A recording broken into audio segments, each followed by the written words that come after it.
I hereby call to order the Roseville City Council meeting for Monday, September 9th, 2024. Mr. City Manager, would you call the roll, please? Councilmember Etten. Here. Councilmember Schroeder. Here. Councilmember Groff. Here. Councilmember Strawn. Here. Mayor Rowe. Here. And with us at the dais, by way of introductions, we've got our City Attorney, Rachel Tierney, who's on my right at the end of the dais, and our City Manager, Pat Trudgeon, who's on my left at the other end of the dais, and other staff, department heads, guests, and others will be introduced as various agenda items come forward. We would ask folks, if you have a cell phone, to assure that it won't disrupt the meeting by either silencing it or other means. And I should note for members of the public, we do have meeting materials in the back of the room on the table under the clock. There is a complete set of all the materials in a 3-ring binder, which is to be shared by everyone. And then we also have individual copies available of the agenda for this evening's meeting.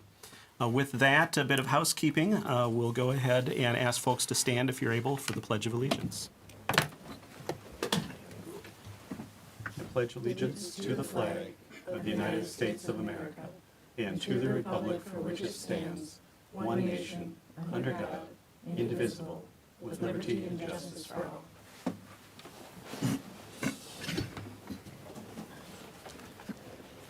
Next on our agenda is consideration of the agenda this evening, and I'll start, as I always do, with staff to see, Mr. Trudgeon, are there any changes that staff would like to make to the agenda this evening? Mr. Mayor, I'd just like to bring up item 7D, which was considering a city council appointment to a subcommittee of the Ramsey County League of Local Governments. As I communicated last week, we did put that on the agenda without understanding that Councilmember Schroeder, obviously as our representative, RCLLG, is also serving on the subcommittee. It was based on an email we got separately from another member of that committee. So there's no need for the council to take action, so you may want to just take that off tonight for consideration. All right, we'll note that. Are there any council-requested changes to the agenda or items that the council would like to have removed from the consent agenda for separate consideration? Does not appear to be the case. Is there a motion from the council with respect to the proposed agenda this evening? So moved. Would you like to move with any changes? I would move with removing D. Got it. Second. All right. It's been moved by Councilmember Groff, seconded by Councilmember Etten, to approve the agenda with item 7D removed from the agenda. Is there discussion on that motion? Mayor, did we want to give opportunity for the public to remove anything from the consent? Oh, I forgot about that. Thank you. It so rarely happens that I forgot to do that. But I do want to check with members of the public. If you're here this evening for an item in section 10 of tonight's agenda, which is the consent agenda, items 10A through I, it's on the bottom of page 1. This would be an opportunity to let us know, and we can take that item up separately so that you can make your comments or ask your questions earlier in the meeting rather than having to wait to the end. Is there anyone here this evening for an item in section 10 of tonight's agenda under the consent agenda? Does not appear to be the case. With that, then, we've got the motion before us. Thank you, Councilmember Strawn. No discussion, as I understand it. All those in favor of approving the agenda with the item 7D removed signify by saying aye. Aye. Opposed? That passes unanimously. We have our agenda for this evening. Next on the agenda is our first opportunity for public comment in tonight's meeting, and that is an opportunity for general public comment, specifically on items that are not on this evening's agenda. When agenda items come up and there is an opportunity for public comment, that would be the time to speak to those items. But we do always provide an opportunity at the start of each meeting for general public comment on items, once again, that are not on our agenda this evening, but may be of interest to people in the community or related otherwise to city business. I'll check, is there anyone here this evening who wishes to speak under general public comment? It does not appear to be the case. With that, then, we'll proceed to the rest of our agenda. Next on our agenda is recognitions and donations, and we have one item this evening, which is to recognize and accept a very generous gift to the police department, and I'll recognize and turn it over to our police chief, Erica Scheider, to introduce this item for us this evening. Chief Scheider. Thank you.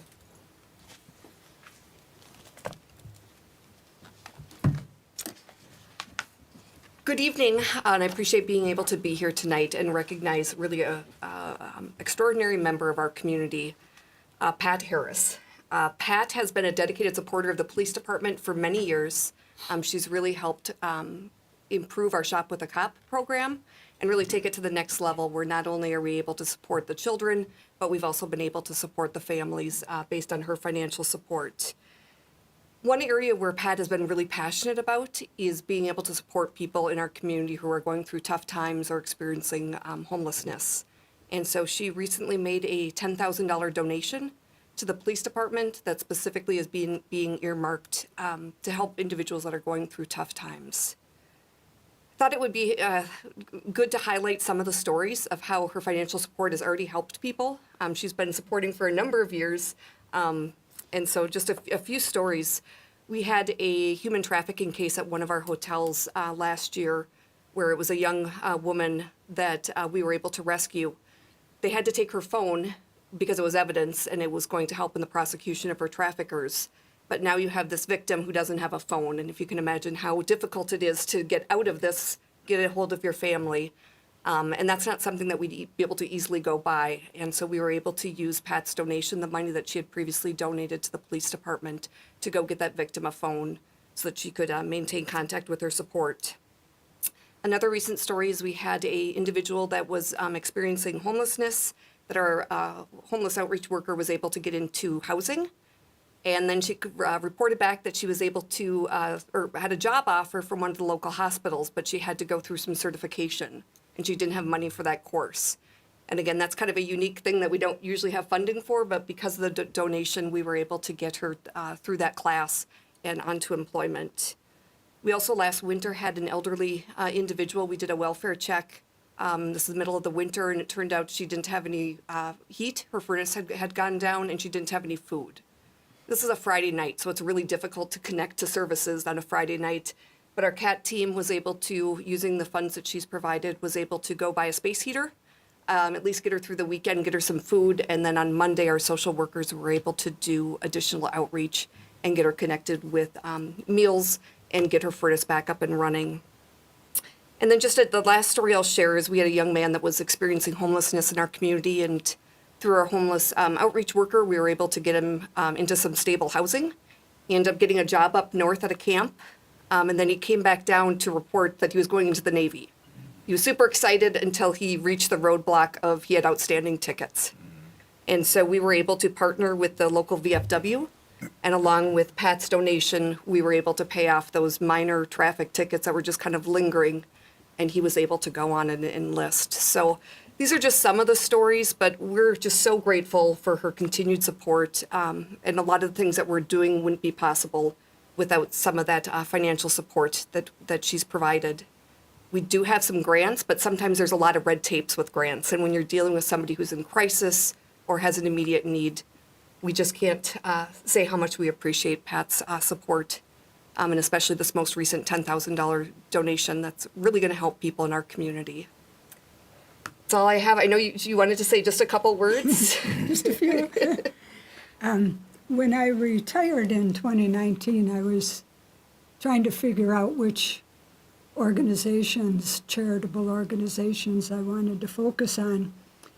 And two events came back to me that involved Roseville police officers. The first one was my granddaughter had run away from a treatment center and had probably found herself in a hazardous environment where she ran to. And someone from the police had a hunch that they could figure out where she went, and they sat in a car outside, and I think on the second day they caught her running out of the house and the family. He followed them to a McDonald's, and then the two adults and the granddaughter, there was some big fight, and she started to run away. They caught her and they took her home to her dad's house. Well, he worked too far away to get home quickly, but I lived just a couple blocks. So I walked over there, and he was sitting on the step with her, and she was just crying her eyes out, and she was just inconsolable. But he was so kind and gentle with her. I've never forgotten the way he was then. The other one was a few years later. I was sitting in the backyard of my condominium across from Lake Josephine, and an officer walked into the backyard, And he said, "Do you have an Andy working here, living here?" And I said, "Yeah, we have two." He said, "Well, this would be a elderly gentleman." And I said, "Yeah, I know who you are." He said, "Well, I was at Byerly's, and they said he's been coming there every day for breakfast for years," which I was familiar with, "and he hasn't shown up for a couple days. Could you go check, see if he's okay?" And I had to tell him that he was in the hospital and he probably wasn't going to be coming back. But I asked him to relay a message from us to take to Byerly's staff and let him know that that was the highlight of every single day. He didn't go anywhere else. And I was so grateful for them and also for the officer that he went back and talked to him and let him know. It speaks to a culture. It's not just two incidents that happened to me. It's the culture of the people that are willing to reach out, as well as the community action team, much more so now. So that's what prompted me to do this. Well, thank you for your generosity and for thinking about and remembering those connections. It's really meaningful, as you've heard and no doubt know, to the folks in the community that you've been able to benefit and make, positive change in their lives. And so certainly on behalf of everybody in the community, we are very grateful and very willingly accept your generosity and appreciate all the help that you provide in the community in that way. Well, I worked for 30 years in government and I got a lot of grants, but I know how specific they are, how you can use the money. So the option to be able to give something and just you leave it up to the judgment of the people that are trying to care the people who need it at this moment, that's what I wanted to be able to do. Cut the red tape out altogether and let them make the decisions. Great. Thank you. Thank you again. Yeah. Mayor, can we get a photo of Sure. Hazel and Yep. Why don't we take a couple moments here for that? We'll just break shortly from the meeting here and be right back in a moment.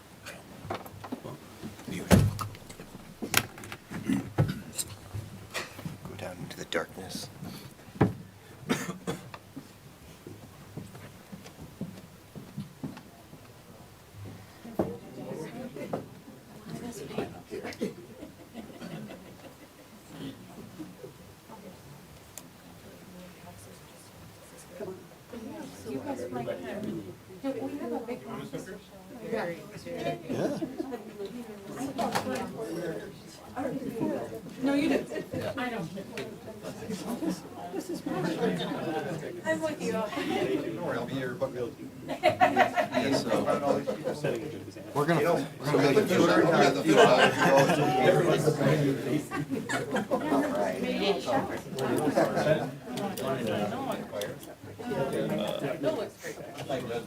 We may have to kind of stand quarter to the front. Next to the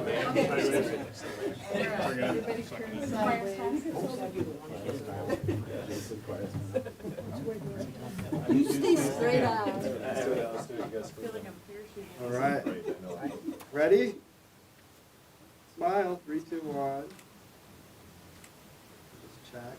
It's looking good. Just a couple more.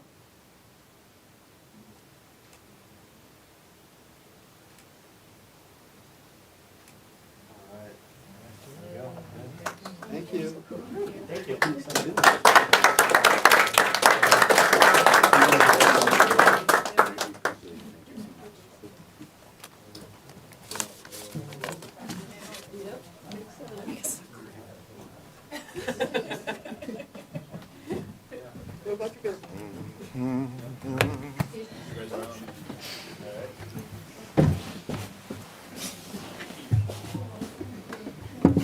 All right, we're back from a short break here to take a photograph, and as was pointed out to me during the break, we do actually have to take action to accept this donation, and so there is a resolution in the packet, and it would be appropriate to move the resolution at this time. Second.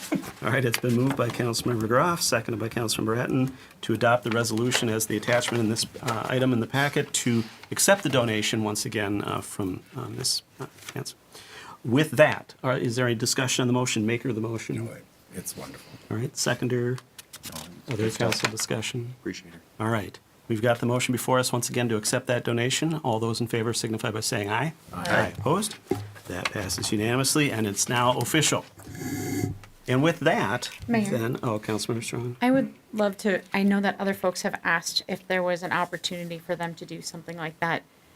It would be great if maybe we could talk about some kind of fund or something that people in the community could contribute to something like that in the future to help the city. Well, I think because of the donation, the fund already exists. It would Excellent. just be a matter of Bring it on. following her example and Yep. providing additional resources to that fund.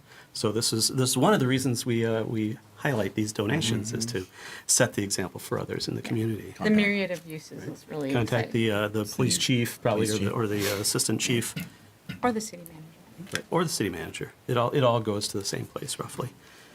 I did want to just, if you can indulge me for just a moment, this wasn't on the agenda, but I attended an event on Thursday at Central Park, which was for the Roseville Senior Softball Association, over something around 400 members, all, of course, who are seniors of various ages, including a handful of people who are in their 90s, which was very impressive to see.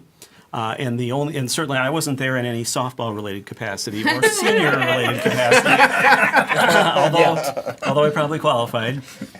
But they were very generous to provide recognition to the City Parks and Recreation maintenance staff who maintains the fields that they play on in Roseville. And they had a plaque that they presented, which is presented to the orange shirts, as they call them, who are the people in the Parks and Rec Department who do all that field maintenance. And this is going to be hanging in the maintenance facility for all of the folks that did that work for the softball association, as well as for everybody else who participates in programs at Roseville Parks. But I did want to take a moment and publicly add my thanks to theirs. Oh, wow, look at that. That must have been a shot from earlier in the Well meeting. done. All right. So thank you for that indulgence on that. I did want to take a moment to do that and not wait to the end of the meeting. With that, then, we can proceed with our business items this evening. And our first business item is item 7A, which is to discuss possible ways forward related to regulation of cannabis in the city of Roseville. And I believe to kick off our conversation this evening, we'll turn it over to our city attorney, Rachel Tierney. But we also do have some zoning-related discussion. And we have Janice Gunlock here, our community development director, as well. So with that, I'll turn it over to Ms. Tierney to kick it off. Thank you. Nice to talk for a little bit. Gonna kind of do a little background and then walk through this, but please interrupt with questions. But just to frame up the conversation today, this is probably the first of many conversations we're gonna have about these regulations. We're really seeking guidance from the council so we can come up with a first draft of probably more than one ordinance. They'll be separated. And then get your review and comment and thoughts on those drafts as we refine exactly what's possible. Also, you may ask me questions and I may say I don't know. That's going to happen probably more than we're all comfortable with, but this is a new area of law and there isn't there's a fair amount of guidance, a fair amount of state regulation, but then there's some holes in that regulation. And so we're going to have to decide, you're going to have to decide as a group what priorities you have and whether you want to push the envelope or stay on the safe side. And we'll just have to walk through that together and figure it out. But just to get started, a little bit of background remember when we started with edibles? THC edibles, well, that's where we started in 2002. And then in 2003, the legislature passed the Cannabis Act, which is when they legalized adult use cannabis and set up the framework that we're all working under. 2023, right? You said 2003. Yep, It I did may not seem do like that. 20 years ago. I but, meant 2023. Okay, thank you. I was trying to figure that out. 2024, they made some updates to those, the Cannabis Act, and now we're acting under that. I expect, though, that there will continue to be amendments to the Cannabis Act, probably in every legislative session. So just like we change our liquor ordinances and tobacco ordinances frequently, I think you should expect that is how this ordinance will work as well. We do have some regulations in Roseville right now. One, you require a license to sell edible cannabinoids. Cannabinoids. THC edibles, the name keeps changing. Now, under our new system, those are known as lower potency hemp edibles, or LPHE for those who like to abbreviate. Your current ordinance caps the number of licenses at 8. That cap doesn't apply to people selling edibles at bars and liquor stores. After the Cannabis Act, then we didn't apply it to liquor licenses. You have prohibited smoking in a public place. You included tobacco and marijuana in the kinds of smoking that are prohibited in public places. And then finally, you do have a moratorium on operation of cannabis businesses. That moratorium expires under state law January 1st of 2025. So our goal is to have all of these regulations in effect by the time that expires. Office of Cannabis Management, that is the state office that is in charge of these regulations. They have produced some guidance for local governments. They published some rules. They published a model ordinance. We're working off that guidance. And they have been in existence since July 1st of 2023. Their first round of rulemaking came out, I think, in July. The comments are closed, but I don't think there have been any amendments to those. We will continue to watch those, and those may drive some of the changes that we recommend, or we may recommend changing a decision we've made even before we pass an ordinance based on further guidance from the OCM. Okay, so let's get down to business. So we're here to talk about the potential topics for regulation. They kind of fall into two buckets. One, are zoning regulations, which will take place in your zoning code, which will come through the Planning Commission. The others are just regular regulation, which is kind of registration of cannabis businesses and kind of general compliance related to that registration and these businesses. For zoning compliance, the first question is, where do you want to put it? So do you want to create a special cannabis zone? That's an option. The other option, which I think most cities are pursuing, is to classify by the underlying use. So there's a bunch of different kinds of license types, but they reflect different uses. Another option, which may or may not land in your zoning code, is buffers to separate cannabis businesses from certain uses, particularly schools, playgrounds, licensed treatment facilities. You can also establish buffers separating cannabis businesses from each other. And then we have the same buffer conversation for low potency hemp edibles, and they could be separated from certain uses or separated from each other. Just as background, in general, cannabis and low potency hemp edibles are treated separately. There are some times when they're lumped together in the state law, but generally they're treated as two separate uses. Registration and compliance, the first big question is whether you want to register businesses. All licensed businesses need to be registered. They can either be registered with the city, but if the city doesn't want to register, then the county has to. Registration comes with some responsibilities and some opportunities, and we'll talk about those. You can limit the hours of retail operation. Those restrictions are delineated right in state law.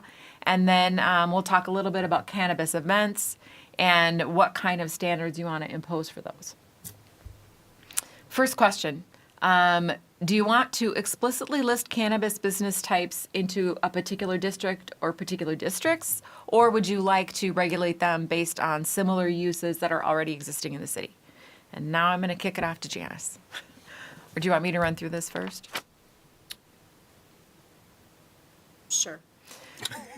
So this isn't an exhaustive list of the licenses. I tried to group them so they're a little bit more understandable, but there's the kind of regular commercial use, which is a retailer license, both cannabis retailer, low potency hemp edible retailer. Then there's cannabis delivery service and cannabis event organizer. And just, I found the term cannabis event organizer a little confusing. It felt to me like a person is an organizer. It's actually how you get permission to host a cannabis event. So when we talk about an organizer, we're not really talking about an office somewhere in the city that you're going to zone, but the event itself. And then there are commercial and industrial licenses, which are combination licenses. So this is a single business that's able to do cultivation, manufacturing, and retail. The cultivation and the manufacturing, I believe, takes place in the same place. The retail may be at the same place, maybe at another place. There's medical combination, which includes all of those. And then there's what they call a mezzo business, which is big and can have up to 3 retail locations, so separate locations. And then there's a micro business, which would have just 1 retail location. And think of that, the comparison I'm hearing is the brew pub to the micro business.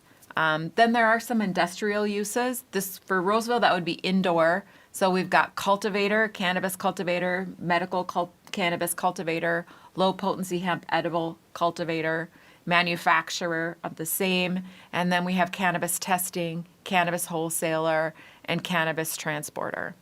And then there is in the statute an agricultural outdoor cultivator, but since Roseville doesn't have an agricultural district, you don't have to allow that here. You don't have to invent a district to allow a use that you don't currently allow. Now I defer to Janice. Yes, so this is sort of one of the core functions of the Planning Commission. So this is one particular question that the Planning Commission did discuss in some detail last week. What we did in advance of that meeting is provided the Planning Commission with some staff recommendations about where all these licensed businesses might fit under our existing zoning districts. And we came up with a table, and I'll put that in the overhead camera here. The decisions in this chart were based on a few things. One was some of the information contained in the city attorney's decision memo, which is part of your packet. The other was, and sorry, maybe that's not super readable, but it is an attachment to your packet. The other piece was the guidance document that OCM has put out. And there was another item that we looked at. Oh, we also considered some of the other uses that are permitted in the city that may be similar. And so some of the decisions we made in terms of not permitted, permitted, conditional, et cetera, were based on that. And I'll make the same comparison that the city attorney made with the brewery or the brew pub. So the Planning Commission did discuss this table in some detail. They asked a couple of questions, but ultimately did not make any changes to the chart as recommended by staff. And we would certainly accept any feedback from you either now or once we put together a draft ordinance. All right. I think we're just all trying to catch up and make sure we find the chart and everything in our packets, so. I just want to note too, in this chart, you'll see numerous times under conditional or permitted, there's a little parentheses that says limited. That is typically referencing some restrictions that are already in our code. For example, I think on some of the mixed use or employment districts, there are already limitations about how much square footage can be retail, for example. And so those same provisions would apply unless for some reason the requirements under state law wouldn't allow us to do that. And then for those that are listed as conditional, whether you keep with this list or come up with something different, there may be a need to create some additional restrictions or conditions with them. But again, depending on the city attorney's advice and what the state law allows us to do. If I remember the information, the Planning Commission essentially passed forward the list as presented as their suggested recommendation. That's correct, yep. I think the high level question is whether this is the approach that makes the most sense or whether you want to get creative. I think most cities are following this approach. It makes a lot of sense. So the different conditions that are being applied to cannabis retail are the same as you're applying to other kinds of retail. So if there's a reason you want to treat it differently, then that's a good conversation to have. I do think that one of the things in your packet is the model ordinance and materials from the OCM, and pages 13 and 14, I think, do a good job of summarizing the uses and then also identifying different municipal considerations for you to have in mind. Those would be the kinds of things that you might want to look at and say, gosh, and several of them identify odor as an issue. Maybe you want to give some real thought to that, and whether that means you want to make sure it's within a certain distance from residential use or something like that. That would be where you would say, we may want to treat cannabis uses differently for certain uses for this reason. And so then we could work on crafting particular conditions that would be unique to cannabis uses to address some of those concerns. Right, and just on that very topic, because I did catch that in the information from OCM, I did look up what our current zoning code talks about odor, because that was a topic that came up on a development proposal a number of years ago, that we spent some time updating our zoning code to talk to those issues. And basically, our current code language says odors, or that's the heading, the emission of odorous matter in such quantities as to be readily detectable beyond the boundaries of the immediate site is prohibited. So it seems like we've already got some zoning controls related to odor and a number of other issues already sort of in our code. So I don't know that we need to go beyond that, but I guess that's the question we have to answer. But I did want to provide that information in case folks weren't aware that that was already part of our code. It might be worth referencing it, though. Well, that's interesting too, because, we don't like for the reference to an industrial manufacturing facility, we don't say, and by the way, if it has odor, check this part of the code for each of those different types. So I don't know that, it's not saying it's a bad idea, but I'm just trying to think about how we might, or whether we need to specifically talk about this type of use in a different way than other types of uses. I just don't know. Thoughts from the council on more about this approach with the different uses in different districts, and whether we have any other considerations that we want to talk about? Councilmember Strong? I do want to make sure we bring up the odor, because if someone was particularly sensitive to the smell, it would be unfortunate if you had just invested a big amount of money and time and effort into place in a strip mall, and suddenly your next door neighbor is distributing. And so I just want to make sure I realize that it's supposed to be not consumed on site, but it does bring with that the possibility of odors that will travel with the person. So, it's a bigger issue because it's a lot more odorous than many things. Well, that we're and to talking be about. clear, they talked about odor with relation to cultivation, manufacturing, and not really to In the sales. retail sales side of it. Okay. So, no, event might be a whole other thing. but- Thoughts, Councilmember Ratten?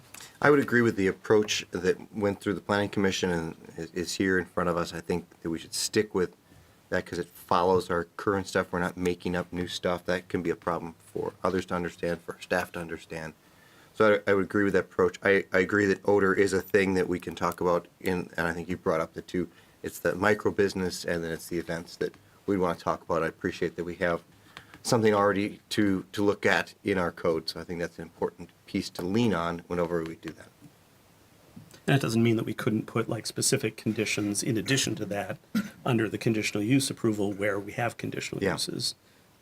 We've always got that too. Councilmember Schroeder?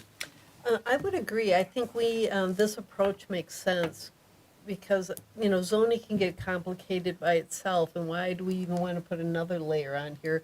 As long as we can address most issues through this, I think that would be the way to go.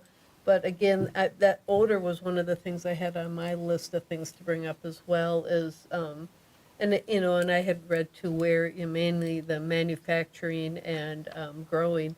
Yet the event one, I wasn't exactly sure how we would address that because if you have an event, how do you control odor? I guess that one I'm a little puzzled about.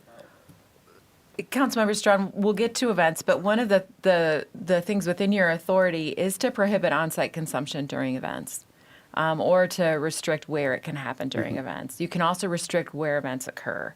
So you do have some way to regulate in those areas. And the other thing about events is that wouldn't necessarily have to be a zoning ordinance. that could be a regulatory ordinance. So if you learn that, wow, we've been allowing events in parks, just for example, we need to stop doing that because that, the smell drifts over to the playground. Just silly example. But you can learn from what works and what doesn't work. It's much easier in a regulatory ordinance than a zoning ordinance where we're establishing a use. But you will have a little bit of flexibility in that area. Thank you. Well, and just on a follow-up on that, is it fair to say that that even in our zoning ordinance as it is now, events in a generic sense may or may not be able to be a permitted use in different districts? I mean, I'm wondering about like events in a single-family residential district, depending on how you define an event, I guess. But do we already have some restrictions in our zoning code in that way that might get to some of those things? I don't know for sure. And Ms. Gunlock is puzzling on it. So I think on the commercial districts, as it relates to like outdoor storage or things like that, maybe, but I think the city has relied on the event permit, that administrative tool that we use to sort of regulate events. And there are certain events that are exempt, but like somebody having a wedding at their single family home requires someone to fill out that event permit. And then we already have a policy with established rules and conditions about what you can or can't do, because generally the zoning code is kind of silent on things like people having parties or businesses having sidewalk sales. Maybe outdoor storage isn't allowed, and so there's those mechanisms that we've been using to sort of allow businesses to be able to do that. Okay, thank you for that. And that means then that we could look at what's in our existing event permitting process and if there's something in there that we want to add related to these types of events or prohibit these types of events. Councilmember Groff. So just getting back to the original question, I think that having the zoning makes sense to me. Why add a different, as you said, a different layer? We're already probably going to go into some sort of regulation here and having to do that, so I think that makes the most sense to me. And was outdoor cultivation the only type of use that really doesn't fit any of our existing zoning? Is there everything else that was listed pretty much falls into one of these? I believe so, yep. So indoor cultivation would be like hydroponic or something like that? Whatever you can do indoors, I guess. Okay. I do have a question about this and somewhat related. Just wondering if the owner of a building were to have someone approach them to lease their space, and are they able to, if it's a permitted use, are they able to reject that person based on what the use was intended? Councilmember Strawn, is your question whether the building owner could reject a potential tenant? Sure, of course. Okay. All right, just wanted to make sure there wasn't more like in housing, you can't base. Well, they certainly could not base it on certain factors. No. But the type of business can be something, as it sounds like you're saying, that a landlord of a business entity can decide on whether to have a tenant. Yes, correct. As to the type of, like if they don't want to have any fast food restaurants in their particular center, they could decide to do that because that's not necessarily targeting a protected class necessarily. And we don't have the same level of regulation of commercial property as we have of housing. Right. So, Got it. I would like to add one comment too, though, and correct me if I'm wrong, but, these businesses are required to be licensed by the state, and part of that process includes a zoning certification at the city. So before they issue a license, they will check with us about the location and the zoning to make sure the zoning is okay, whereas there are lots of businesses that can just locate without that zoning certification. And generally speaking, that's never a problem, and we get calls all the time. But in this instance, there's an actual formal zoning certification That's that a good point. OCM does with the city. Got it. All right.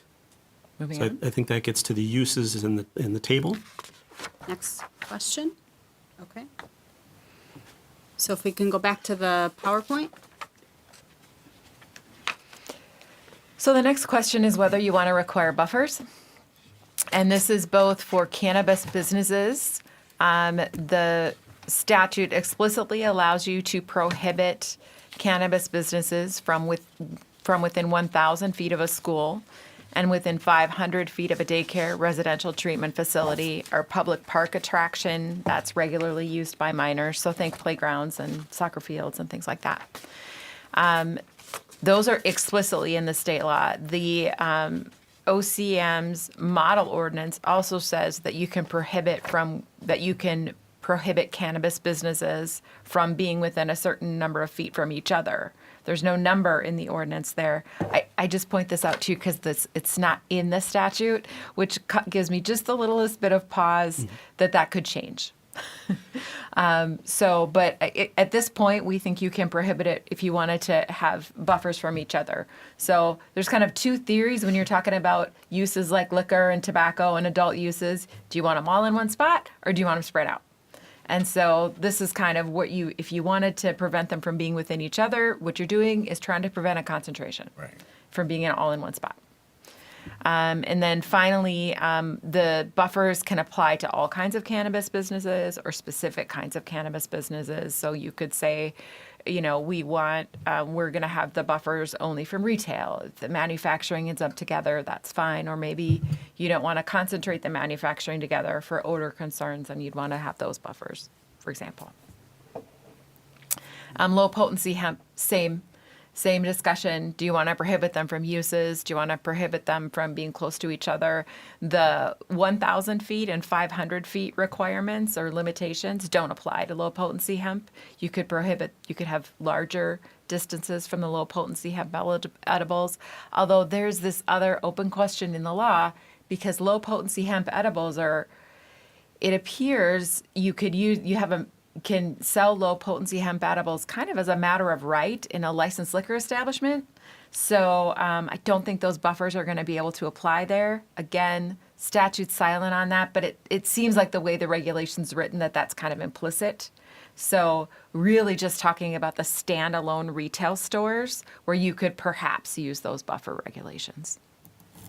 And can you clarify in terms of the way the statute is written, if a city wants to make a prohibition with respect to a school, the city cannot go less than 1,000 feet, or can't go more than 1,000 feet, or it has to be exactly 1,000 feet, and there's no choice. Can you talk about what the range of options for cities are, specifically to that one, but kind of conceptually with the others? I would read that as an up to 1,000 feet. Up to, okay. So we couldn't say 5,000 feet from a school? Don't think so. Okay. Now, where it's silent on a distance, we could come up with our own if we wanted to. Correct. All right. And I appreciate Mr. Trudgeon providing the information to us about how we deal with a lot of these issues with relation to alcohol and tobacco sales. And as was noted in the chart, currently we don't have any buffers for any of those businesses and license types in our code. So that's part of the discussion here. Thoughts from council members on buffers? Would you like the planning? No, Commission's thank you. I was recommendation? going to bring that up. Yeah, and sorry, we created the packet materials, and so we weren't able to get the planning commission recommendation into the slides specifically. But the planning commission did specifically talk about this topic last week, and they are recommending the maximum buffers of the 1,000 feet from a school and 500 feet from the daycare, residential treatment facility, or public park attraction used by minors. They felt like there were so many unknowns, it would be easier to pull back later on than to be more restrictive after the rules are already set. They did recommend not to impose buffers on the lower potency hemp, but then they also, and this was just from the schools and the daycares, they also talked about imposing buffers on the cultivators and manufacturers specifically. So like a cultivator or manufacturer can't be a certain distance from another cultivator or manufacturer. And the reason behind that conversation and ultimate recommendation, they didn't come up with a number, but just to impose a buffer, was to to the odor concern, what if one of them smells? How do you know which one of them is responsible for the odor? While it's easy to detect that odor and it's easy to detect if it's readily detectable at or beyond the property line, we need to be able to determine who's doing it. And so they felt like they didn't want to concentrate cultivators and manufacturers all in one spot because we wouldn't be able to mitigate odor if we needed to after the business was already established, potentially. Thoughts from the council, Councilmember Schroeder? Actually, I would agree with the planning commission's recommendations. I was thinking the same thing. Go with the maximum of the 1,000 feet from the school and 500 from the daycare. And of course, as you know, we've already started talking about the odor situation. So I like that idea about the manufacturer and the cultivators not be next to each other. So I would support those recommendations. Other thoughts? Councilmember Groff? I think those make sense, and then the other one I need a little more conversation on is what is the logic for having a distance between each retail shop rather than allowing, are we trying to not have them in a row somewhere? Something about concentration, I think it's kind of the same idea. It's better to have them. And we don't have that for anything else. We don't right now. Like liquor But we don't stores have or any kind of tobacco buffers, right, shops or- right. I think part of it is if you don't limit the number, you could end up with one every 5 feet, and you Yeah. could end up with 30 or 40. Well, I hope we're going to Yes, We will have that that discussion. conversation. we'll have that discussion, but I think that's part of the reason, because in case you don't do that. Okay. Yeah. Other thoughts? I mean, Councilmember there's the Schroeder? appearance that if a strip mall has 3 in a row, Right. that there's definitely gonna be a perception by some that changes what that strip mall's all about. Whether or not accurate, whether or not, but there's gonna be definite feelings on some people's part. I was trying to think, do we have any strip malls now that have 3 or 2 even liquor stores that close together?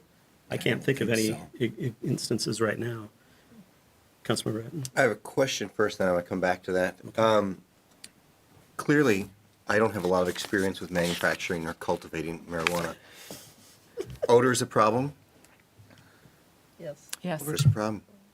Okay, that's good to know.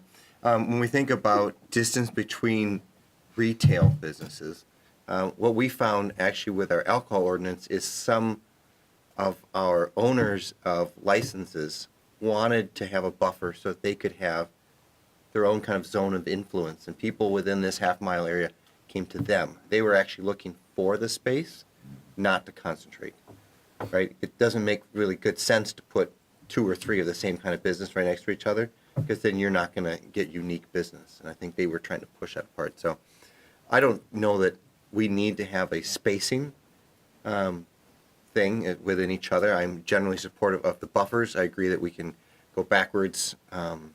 The low potency hemp edibles, I think our current system seems to be working. I don't know that we have any massive problems in these few months of data that we have, but we don't really have big problems. So, that we just leave that as it is. And I just don't know. So it's a problem when you're manufacturing hemp. I don't, if you're upwind or downwind of something, you can quickly identify which building it is. I don't know. Maybe not. I don't know. So I'm open to that. Well, I think to the production or to the manufacturing and cultivation, I think of other manufacturing uses, and we don't require buffers between those because we can't figure out where the odor is coming from. I just think that might be a solution in search of a problem. So I'm concerned about that. And once again, I think if we're going to talk about spacing of retail establishments, if we want to put those in place, we would have to do it for our tobacco and alcohol as well, because it's the same type of age-restricted type of product. And we don't have that right now. So I tend to lean away from putting any kind of buffers or spacing limitations on the retail. And I'm not convinced on needing it in respect to the cultivator and manufacturer. I think part of it is our zoning limitations. We try to put manufacturing type uses in areas that aren't necessarily adjacent to residential, for example, but we do also have our environmental standards in our code that try to address some of those adjacency issues where they do exist. So I think we can try to figure some of those things out. But I do get the philosophy of put it in place because you can always take it away. I guess I would argue, you know, it works both ways, but anyway. Mr. Trudgeon, you had. Can I just clarify, are you talking about buffers between businesses or buffers between schools, locations and schools? So, It's two different things. Right. So that's a good point. So I think my comment was specifically related to buffers between the two types of businesses. But I will add that we don't have those restrictions with respect to schools and daycares and things like that. So if we're going to put them in place for these types of retail establishments, I would want to have a conversation about whether we do that with respect to tobacco and alcohol. And if we haven't seen issues with our other types of, tobacco and alcohol establishments in terms of spacing from these types of locations, I don't know that we need to put it in place for any of them. That's my thought. Other thoughts from council members, or I don't know if we've come to any kind of consensus yet as a I have council. a question. Councilman Brown. What have other cities done, or do we even have anyone down that road yet as far as the discussion on odor? I can't tell you. I mean, everyone is right where you are Okay. at the beginning, having these conversations, trying to get something through by the first of the year. We do have one local community that has put in place their ordinance that Pat and I found out about earlier today, and that is Vadnais Heights. They actually did it earlier this year, and they had a discussion about buffers and distances and things like that, and they ended up not putting any restrictions in that regard. That's what they reported to us. Obviously, we can check the language of their ordinance to be sure exactly what they did or didn't do, but that's where they were at, for what that's worth. Councilmember Strawn. Well, I believe if we put in the minimum, allowed the minimum of 3 retail establishments, I think I would agree with Councilmember Utton that they're likely to not be all in the same place for wanting to be spaced out across the city to have, not be in competition with the person next to them. It might even be one organization that is a Mezzo facility. I'm going to say it like a singer. Yeah, Mezzo. But I think that possibility exists. Given our hesitancy on some of the other items, I would be inclined to start with the 3. It can always be added to, and then we can see if some of these problems are problems. I do think that I would agree that the buffer for schools seems and treatment facilities and such seems like a great idea to go with the max at this point. I also agree that on the low potency hemp, it doesn't seem like it's a reasonable or really necessary item at this point. But I would be inclined, and I definitely understand your thinking about the restrictions. And I actually was under the impression that there were restrictions that a school could be within a certain distance of a liquor store, but I don't see that I see it in St. Paul and Minneapolis, but not in Roseville, and that was a surprise, but I've never wanted to locate a liquor store, so I wasn't aware of the regulations, but I do think that does beg the question that if we have it on some, then we should understand the difference between those. So I'm not sure where we stand. Well, I would tend, if we limit the number, some of these are, if we do this, then this. Then I would see not putting the other restrictions on. I could see it that way. If we're going to have 20 of them, then it has to be a different discussion for me. Well, and just to be clear, your ability to restrict the number is limited to cannabis businesses, retail. So not the manufacturing or the cultivation. And I'm not sure that we end up by the schools anyway, because the zoning isn't correct for that, so. and I'm not sure we were talking about those necessarily. I No, think we were I talking wasn't. primarily about the retail. Right. So I think it sounded like there may be some sense of wanting to put the max restrictions on the retail per the code, but talking about also adding that to tobacco and liquor stores, off-sale liquor. Is that what I'm hearing? I don't want to put words in your mouth. I mean, I think it's a good discussion to have. I don't know that it needs to happen right now as we're approaching something that's a little more urgent. But I think if we're talking equity's sake, probably should have the same reasoning behind we would have one, not the other, just because it's the latest thing and it's scarier, I guess, is maybe why but I just want to make sure, especially around the SREAP and other things, whatever racial equity impact we would have, that it would be, there would be good reasoning behind it. but I don't see it as an imminent need. I think we need to get to this, and I would think that we have, sounds like we are fairly agreement on a lot of the other items. Right. Other thoughts on the limiting the distance of retail establishments from the two categories, schools and daycares, et cetera, as the state statute talks about, and then the spacing? Any more thoughts from council members on those two areas with respect to retail? Councilmember Atten. I think it was an interesting point brought up. Let's say the council chose to have 3 or 4 retail establishments. Then at that point, all the other stuff becomes a whole new regulatory war to fight. I think of my children, I think your children going to Parkview and there's a liquor store across the street. Now, there was an incident there of safety once, but, right, it wasn't because kids were going over there stealing alcohol or things like that, or picking up alcohol in the parking lot. So I think we do need to look at that and be thoughtful about not creating regulation just because we're afraid of it. So I would look more towards restricting the total number of businesses over the buffers. Because the data seems to show that for tobacco and alcohol sales.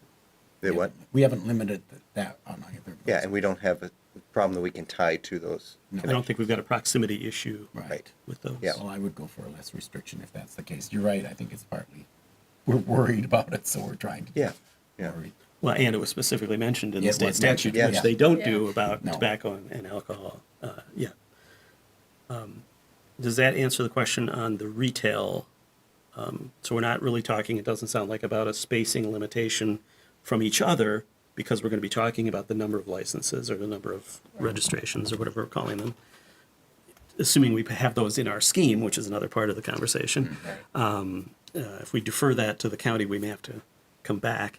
And then in terms of the distance from the schools, it doesn't sound like we're looking to do that. Am I wrong on that? I don't think so.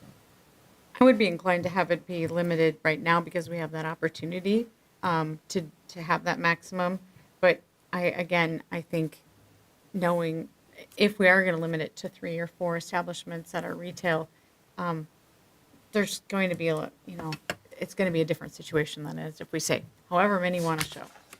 Well, and certainly if we do decide from an equity point of view that we want to put the same limitations on spacing from schools and daycares for liquor, off sale, and tobacco, we already have some issues, as we pointed out, with Parkview and an existing business. But those, I would assume, are pre-existing Right. non-conforming uses, and assuming they stay in place and aren't expanded more than 50%, they can stay as long as they want. Councilmember Schroeder. Yeah, I mean, I'd still support the buffer from the schools and the daycare for now, especially since they put that in here, from the state. I mean, there's a Well, they're reason. not telling us to do it. Right, but I know, but for some reason they're putting that in there, right? Mm-hmm. So, Who knows why the legislature does yeah, things? I know. It's like, and again, you could, and of course, the planning commission has already. That's what they recommended as well on that piece. I do, though, if we do limit it to 3, that I think that makes it become less of a big issue, definitely.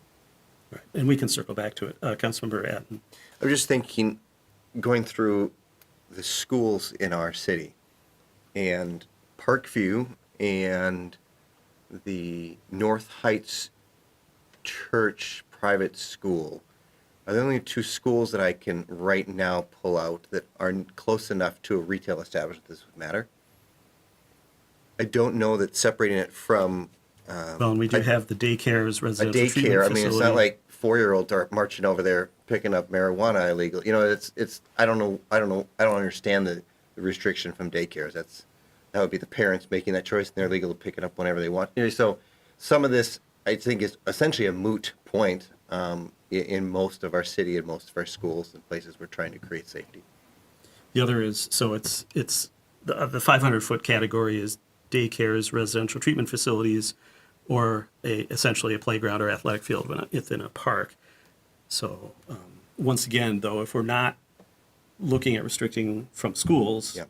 I'm not sure that those other categories, A, are even within those proximities, or Yep. B, make that difference. Yeah, I think same thing for some of those other things. There's almost nothing that, we're going to have almost zero impact by having those buffers in there. And it's because specifically those uses aren't, those possible uses, those zones aren't within Aren't. those proximities. Yeah. We already ban it in all our parks at this point. Consumption. Consumption in there. Well, there's an open space in the mall next to that new Spanish immersion daycare, where Old Mexico used to be. Yep, So, I mean, fair.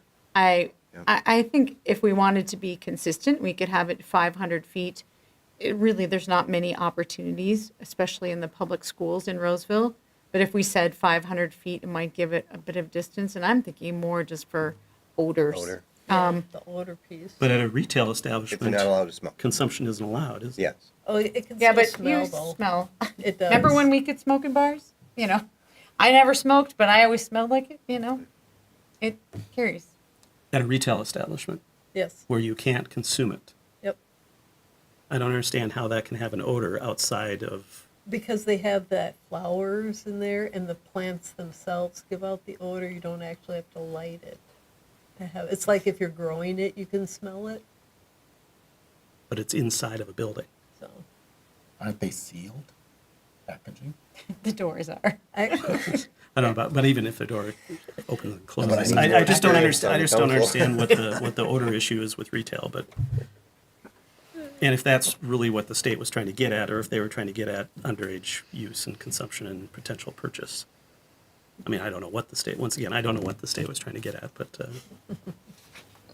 I think it's a pretty common regulation for tobacco and alcohol, and I think that they were just trying to maybe allow a similar restriction for cities that have that as a regulation. and it's for tied those to the age businesses. restriction as opposed to odor or something like that. I mean, you know, I don't know why we restrict from liquor stores and tobacco stores. You know, for whatever reason that is some sort of a a vice regulation. I think that's what this is intended to be, is giving cities the ability to regulate cannabis in the way that a lot of cities regulate alcohol and tobacco. So if we're a city that doesn't regulate alcohol and tobacco that way, do we want to regulate cannabis differently? Is the question. I don't know. It doesn't, I'm not 100% sure that we've got three of us that are interested in that, just on the basis of the conversation. But I didn't want to lose track of it and be wrong in that. So I think maybe at this point we don't include the distance limitation from schools and daycares and no spacing limitation from each other. I guess it depends on how many you're allowing. Well, we have that, so we can circle back if we need to. I was gonna say, I would I feel like not we need make- to start there. Yeah, I would not make a decision on this until we make All a right, decision so on we'll, that. we'll set this one aside then. And just back to the industrial, or the cultivation manufacturing. Once again, do we want to look at putting some kind of space limitation or buffer in? Or do we need to how do we do that with respect to other potentially stinky uses in those same districts? I mean, do we have to say they have to all be no closer than 1,000 feet? If you potentially could produce a smell with a use, you couldn't be any closer than X distance from another potentially smelly use. I mean, I don't Travels a know. long ways. It does, definitely. I will say there's one. So there's the cultivation and manufacturing has the odor of fresh, but they're in micro businesses. There is the ability to have on-site use. So that's the one time Yeah. that you may have the actual odor going out into the world. So just in terms of that mattering to you, that would be the place where you would really be talking about the smell, the odor of smoked marijuana. Right. I would note that particular business on the proposed chart that staff put together. That would be a conditionally permitted business, so there's opportunity to evaluate what controls are in place during that process. Well, and I do need to check because now I'm questioning my own memory. That may be limited to. It may be limited to edibles. I'm not sure. I will get back to you on that, but But if you did want to regulate marijuana, that's the only place that it might be able to be smoked is in the micro business. That would be a different conversation. Yep, that would definitely be a different conversation. Have we provided some guidance on this question? Subject to circling might back have to with come I think back. what we're saying at this point is no buffers. no buffers, subject to subsequent discussion about numbers of licenses probably, And micro businesses. and micro businesses. businesses. Yep. Yep. So we have to check back on what you can do at one of those micro businesses and what we may need to do with restriction with related to that. And does that just become one of the conditions on a conditional use consideration for that type of business rather than a further restriction in the zoning code? All right, what's the next question? So the next slide, I think we kind of touched on. I don't know, Rachel, if you want to. Yeah, just for your awareness, the OCM is going to seek a certification from the city that before a license is finally approved, they need to do a zoning certification. And part of the reason I'm pointing this out is the city has 30 days to respond. So while it may not be something that you put into your regulations, it is something that you'll need to operationalize, because if you don't respond in 30 days, they'll just grant it. So just sort of FYI. And that is an administrative function, it doesn't have to come to the council Correct. for that certification. Yes, We don't have to pass that's a a resolution. thumbs up, thumbs Got it, down. okay. Does this comply with your zoning or not? Got What it. if it's a conditionally permitted use and they can't get that in 30 days? Does that mean they don't apply for the license until they go through that process? I'm going to add that to the list of questions. Good It's a question. good question. Really good question. All right, next question. Yeah, and do they have to have some type of lease agreement or lease tentative handshake on something to be able to provide a Probably an subject- address. Probably subject to with the landlord. Yeah. so they're going to have to. That's part of the licensing process. We'll have to though, make yeah. sure that they know With the where it's state. permitted and where not. Otherwise, they wouldn't be able to know where to begin. Well, and off the top of my head, the answer might be that no, they don't comply with zoning because they haven't obtained a conditional use permit. So, but I want to think that through and look at the regulations. And then it would be, potentially their application for a license would just pend with the state until the certification comes through. Yeah. Got it, okay. And you would think that somebody looking into doing this kind of business is probably going to check with the local authorities about what the requirements are, hopefully. Maybe. Hopefully. All right. Next question, and here we are. Do you want to register businesses or do you want to leave it to the county? Here's what you get when you register. You have the ability to pose a registration fee. I have in here $500 to issue, $1,000 to renew. The state regulation, it depends on the license type. It's half of the state license, which it's very confusing. Let's just go with 500 and 1,000 as our working numbers, but understand that that's not accurate for all of the licenses. It's interesting that it's more to renew. Right. No, I You thought would think the it would be same the other thing. way around. I think they want people to be able to get into the business. Well, I think that I'm serious, I think. Well, you're right. when they're capping these licenses, this is the only money you get for doing this regulation. So this is how you're going to pay your costs of regulating. So the issuance of the license is a kind of one-time activity. It's the renewal where you're doing the compliance checks and the monitoring and that kind of thing. Right. Oh, true enough. You have the ability to require compliance with state law and local ordinances. Lots of room for interpretation about what those local ordinances can say. You have the ability to require that businesses be current on all taxes and assessments for the location. So if they can't owe you any money, you can deny their registration if they owe you money. That's always helpful. And here's the big bolded one: you have the ability to limit the number of retail registration. Roseville has to allow 3, or Roseville has to allow 3. You do get some ability to deny registration, renewal, or suspend registration. Reasonable minds differ on whether you can issue a fine for violating. You can suspend registration for, quote, an immediate threat to the health and safety of the public. It looks like that suspension can last for about 30 days, depending on what the OCM does with it. Again, some further regulation and information from the state needed on those details. You can perform a preliminary compliance check before you authorize the registration itself. That's kind of, think of that as your zoning code, building code, fire code. inspection. And then the run requirement is you have to perform an annual compliance check, which is an age compliance check. I don't think it's for anything else. I think it's just an age compliance check. And it's at least one. You must Correct. perform at least one. Okay. And we do 2 on liquor right now, right? And tobacco, right. What was I going to say? So on the, so the ability to deny registration renewal or suspend registration, an establishment needs both the license from the state and the registration from the registration entity to do business. Correct. So that is essentially the power to put them out of business for up to whatever limitations we have on that for non-compliance with whatever the things we can get them for. Yes, there's a lot of room in there about what requirements cities are going to be allowed to enforce. The state doesn't usually license this kind of thing, so it's very unclear what level of regulatory authority cities will have.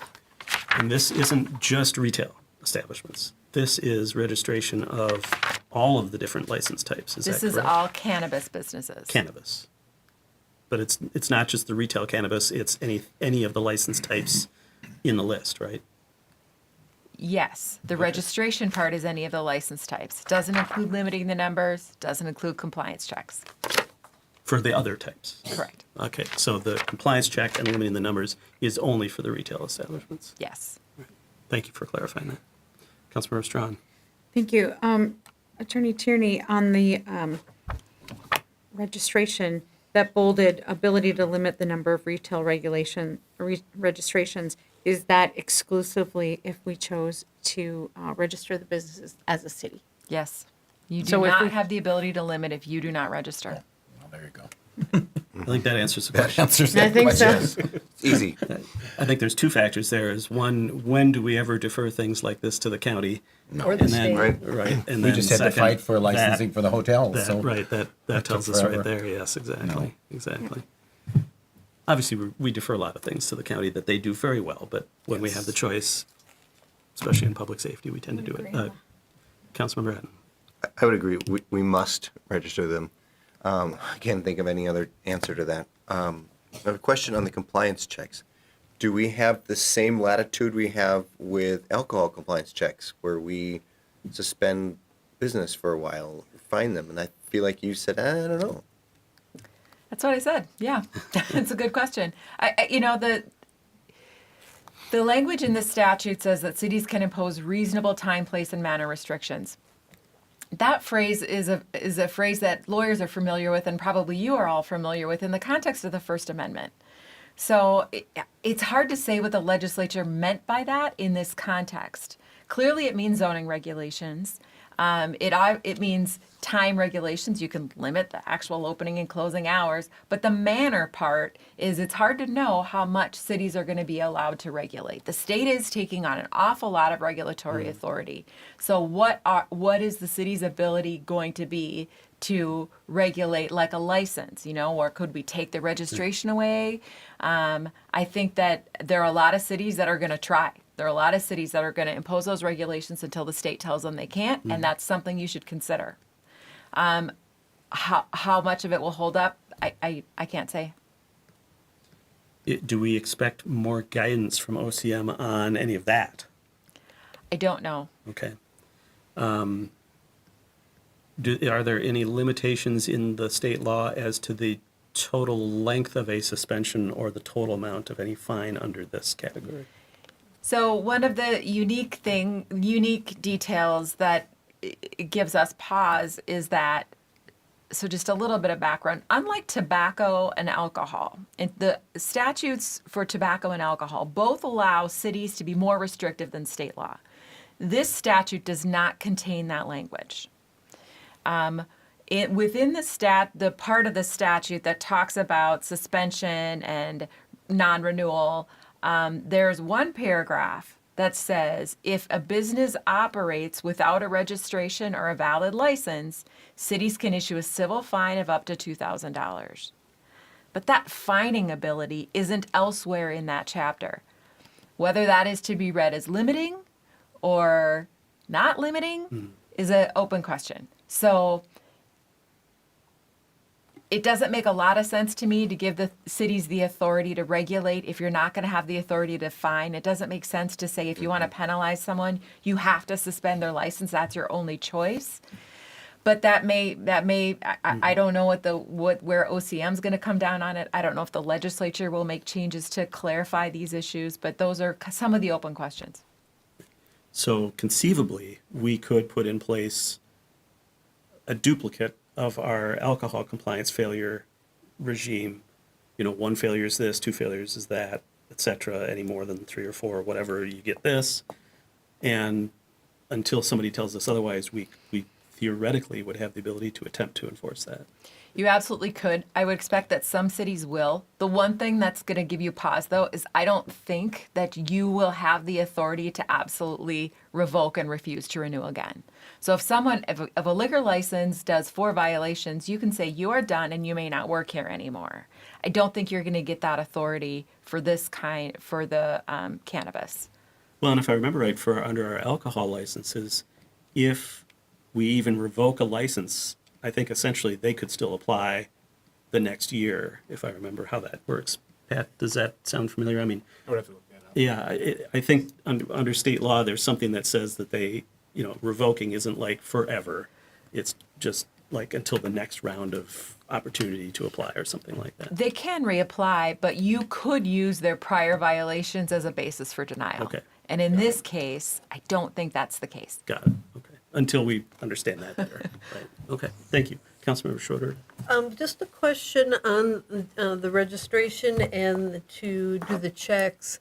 I'm assuming if we limit it to 3, the amount of additional resources we will need will be minimal, or do we need more resources to take that on as well?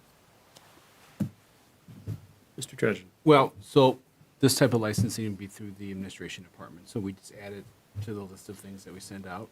Are you talking about the compliance checks part of it or the license Both. processing? Yeah. Okay. Both. Yeah. Do we need additional resources to do both of those pieces? I think where we struggle the most is not so much on the administrative side. It happens once a year, and obviously with anything new, we'll have to learn and it's a process to factor in. It's the compliance checks. Right. There's just so many of them. When you have alcohol and tobacco to do it twice a year, it takes a lot of time for our officers to be part of that, and that's why we struggle in getting them in a timely manner. And when you have compliance failures, it's even more work. So we've been talking internally and how do we remove some of that paperwork from the police side to follow up with all the managers to make sure you get the training records and all the things. And we haven't cracked that yet. Obviously, it needs some more administrative help to do that. But we don't have a firm proposal on that. So it's really the compliance checks, is the physical act of doing that, but then also the follow-up. When we have 7 or 8 failures, a go-around, that takes a lot of time.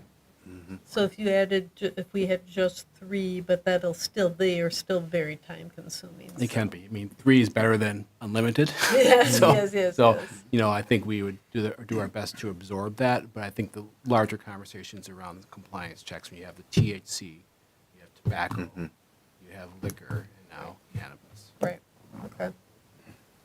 At least for what it's worth, I think these registration fees are higher than the limited license fee for off-sale liquor, which is like $350 Right. by statute. On the on-sale liquor, there are higher numbers. So for those licenses, theoretically, we're better recouping our costs to deal with compliance. But at least for the potential 10 licensees on the off-sale liquor, we get $3,500 to cover all that for those 10, or less if we don't have that many. But so that's one potential other benefit if we go with these fees. Another question for Attorney Tierney. If we were to replicate or pretty similarly duplicate our violation schematic from another one of our systems, either alcohol or tobacco, do you think that would have any greater, that would stand up any greater if we were to be questioned on how we were implementing that? So would that be, oh, well, we're just doing it the same as we do for our other, rather than creating a whole different set of violations specifically for cannabis?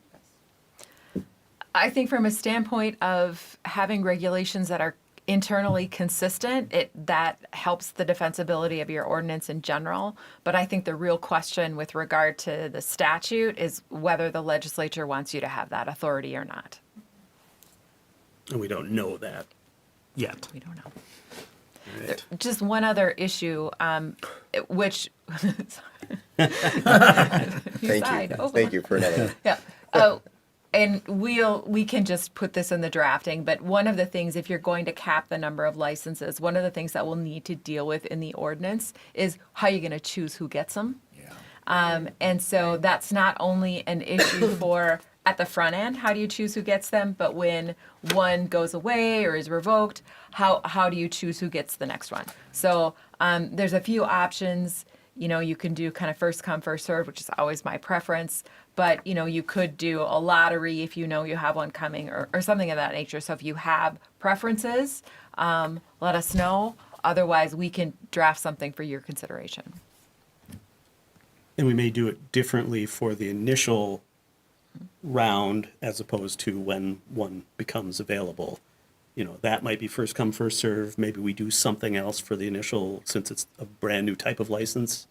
You know, maybe if we only have 3, it's not as big of a deal to do a lottery or something, but depending on what the number is, it may affect our thoughts there. But good to be something that we have to consider. And I don't know if we have to have an answer this evening. It doesn't sound like. Good. All right. We like that. Register, yes. Limit to 3, yes. We don't know Those the were limit the yet. core pieces we. We Register, don't, yes. Register yes is the only answer you've got so far. Oh, okay. Not the limit. Okay. Limit to question mark Okay. until we have the conversation. Why we can't have that right now? I think it's the queuing up of that conversation. Consider yourself cued. All right. The attorney I keeps you on heard a task. number of people say 3, so that kind of seems like where there may be some consensus going down. However, I will be the lone wolf saying perhaps more than 3, but I'm not going to win that How argument. many more? So Did I 3 of don't us know. put up 3 fingers? 3 of us put I up would 3 do fingers. 4. 3 of us You put do up 3 4? fingers, though. 3 of us have 3. 3 is three threes is all you need. That's true. It's also 9. Well, you should be an engineer. And just very briefly, just in support of more, once again, I think we're sort of reacting to this being new and potentially scary, and I don't know what the marketplace will look like. I understand the theory that you could always add more, but I don't know why we're being super restrictive to begin with. But that's just because I'm not on the winning end of that. We'll move on. We don't need to have further discussion. Oh, we don't. You just want to throw your Well, I mean, shot. you win, but if you want to say more, Tell us why you won, Jason. try to convince me. I think one of join the you. important points is brought up. The additional work for staff, I think, is an important point. I think the amount of gray area that's sitting just to my right, where every time she says, there's another thing, there's another thing, there's another thing. Once they're there, they're there, right? Let's find out how this works in our city, in our state, and things like that before I would start opening more and more doors. That's why I would do And this is for retail specifically. retail. As far as we understand it, there That's could be the only- 1,000 cultivating businesses in Roseville, and we can't limit that. That's As long as it do fits in the anything zone. about Zoning, I don't know if we have Yeah. enough zoning for 1,000. Well, I'm just, okay. Moving on. Are there any other, so now, based on the 3, do we have to revisit our spacing and buffering discussions, or are we comfortable with where we're at at the end of that? Where would we at the end of that? Well, we said if we limited it to 3, we didn't have to put the buffers and spacing. That's in what there. I agree with. Yeah, okay. The only question is around the micro businesses where they could Micro-businesses, yeah. smoke it on, and she's going to learn more. Yep. And come back, because then I would agree. You end up with a strip mall where you have a daycare facility. We have one in Lexington. We actually have one at Lexington B, also. Both of them happen to be Spanish language things within a half mile of each other, whatever. But those are spots that theoretically the business next door could be a micro business, and they could be smoking. And that is a time where I would want to be able to put a buffer in. Yes. That sounds reasonable. All right. And I think, again, it's easier to put them in and take them out later. Just like the massage parlors, before we have 27, we maybe could have talked about a little bit more. We just didn't know. So it feels easier to grant more if needed, but especially with all the gray, I fully agree. All I right. get to say my opinion. Are there any other slides? We have just a few more regulations to talk about. Hours of operation. Yeah. So the most restrictive you can be is 10 a.m. to 9 p.m. 7 days a week. The state limits to 8 a.m. to 2 a.m., which is obviously the next day, Monday through Saturday, 10 a.m. to 2 a.m. on Sunday. So you can, anywhere between those two, you can regulate. So on our off-sale liquor sales, and I'm not sure if this is state law or just our own, that is 8 a.m. 10. to 10 p.m. Monday through Saturday, and Sunday 11 to 6. So conceivably, we could allow retail to start at 8 a.m. to be consistent with off-sale, and And at 10 p.m. at 10 p.m. also be consistent with off-sale. You could do it every day. And then do we want to do anything? And then the 10 a.m. to 2. Well, Sunday Sunday is would different. be maybe 10 a.m. to 10 It's p.m. It's 11 a.m. to 6 It's 11 to 6 on. Well, we can't do it that restrictive, as our alcohol is more restrictive than the state will allow for the tobacco license. Couldn't, I agree with Wayne, just, excuse me, Councilmember Groff, 8 a.m. to 10 p.m. Monday through Sunday. And just make it every day. Make it every day, it's easier. Well, Sunday, the earliest Sunday- they can Sunday- open is 10 a.m. Sunday Yeah, has to be you- 10 Oh, a.m. sorry. Yeah. Yeah, And we don't necessarily have to go till 10 p.m. on Sunday, but we can't go any later or any earlier as an end time than 9. So we could do 10 to 9 on Sunday. Well, now that's odd because it says most permissive is 10 a.m. to 2 p.m. Well, most permissive, most restrictive is the 9 Okay, p.m. it's 2 a.m. Yeah, I see that. Yeah. So if we thoroughly confused ourselves? Yes. So 8 a.m. to 10 p.m. Monday through Saturday. 10 a.m. to 9 p.m. on Sunday, Sure. because that fits That's what the, we can do. what state, that's what we are allowed to do. All right? Okay. Next. So I just listed odor, which is, Janice and I have been talking about taking a harder look at your odor regulations and seeing whether we need some enforcement language. So unless you don't want us to do that, we will keep doing that work and come up with my concern with your zoning language is it's just a zoning enforcement tool. What do you do if someone violates it? And so to create a system with maybe some administrative fines or something that gives it some teeth. If they don't meet the zoning, can we revoke their certificate of occupancy? Is that the way we enforce zoning violations? No. Okay. The attorney says no, Mayor. I wasn't Sure, sure. money I today. wasn't sure. Even for Sure, businesses that's on Snelling that pump their meat smell out the wall. Boy, if I was a vegetarian, I'd hate to live on the corner of B and Snelling. But if you weren't a vegetarian, You might love to it. live there, yes. All right. And then finally, we haven't really talked about cannabis events. So you can require a permit for that event. I have license or permit, but I think the license is from the state. You can restrict on-site consumption. You can prohibit on-site consumption. You can restrict the location, and you can restrict hours. There may be other restrictions, those for sure. I think as a starting point, any cannabis event under the statute probably needs to be subject to our permit process for events, special events. And I don't remember what all the requirements in there are, so we may have to Music, come back to it. sound. It's a lot about amplified sound for sure. We have But- no mention of liquor consumption either way in the policy right now, just as Okay. an example. And if somebody were to at an event have liquor consumption, it would have to be a licensed entity providing it and Yeah. things like that. Yeah, yeah.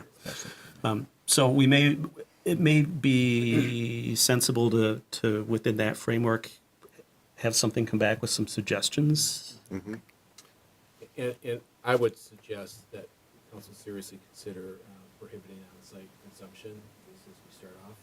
with that. I think from the law enforcement side and the management side, I think we need to make sure we really have our ducks in a row on these permits, especially events. We can bring that back as part of the conversation. But that's just my plug, I think, from the law enforcement side and neighborhood compatibility. I think we're better off. I think that's probably a good starting point, and definitely the difference with alcohol there is the environmental concern, not capital E environmental, but just the notion of neighbors surrounding, dealing Yes. with Yeah. the odors and all Yes. that. Yeah. Makes sense. All right? So these could be in residences? And there may be consideration with respect to hours and some of those things too, that we may want to do differently with respect to this type of event as opposed to others. But I don't know what those would be necessarily, but certainly if there are thoughts that staff has from that and wants to propose those to the council for consideration. Any objection? Seems like that's the way we want to go. All right? Finally, low potency hemp edibles. Do you want to register those like cannabis businesses? You wouldn't have to register those. You could just allow them to open. They're not considered a cannabis business, so I don't think you're required to register. And I don't think that, because you don't have to do compliance checks with those, so I don't think that the county would register those either. I think they would just exist with a state license. Low potency is not age restricted Oh, or yes, is I think age it restricted? is. Well, We have it's- restricted it. I think if it is that's a good question. I think if it were just a retail sale, I think it's age restricted. But keep in mind, lots of low potency is in bars and liquor stores, Right. and so not necessarily.